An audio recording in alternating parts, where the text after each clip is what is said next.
جو لوگ عصر کے نماز کو تاخیر سے پڑھتے ہیں، دیر سے پڑھتے ہیں، تو پہلے تو یہ وعید ہے کہ نماز میں تاخیر نہیں کرنا چاہیے۔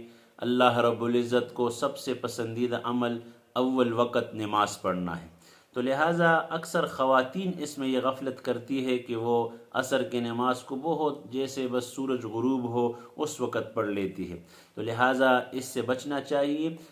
عصر کا نماز اتنے تاخیر اس میں نہ کرے، مرد بھی عورت بھی۔ مردوں کے لیے تو جماعت کی نماز ہے، اگر جماعت قضا ہو جائے تو فوراً علیحدہ اکیلے اپنے نماز کو پڑھ لے، اس میں تاخیر نہ کرے۔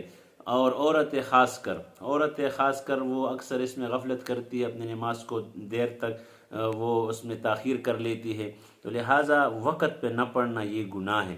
تو لہٰذا نماز تو ہو جاتی ہے، لیکن اگر آپ اس کو بالکل اخیر تک لے جاتے تو پھر یہ مکروہ ہے کہ بالکل سورج زرد ہو جائے، پیلا پڑ جائے، اتنے وقت تاخیر نہیں کرنا چاہیے۔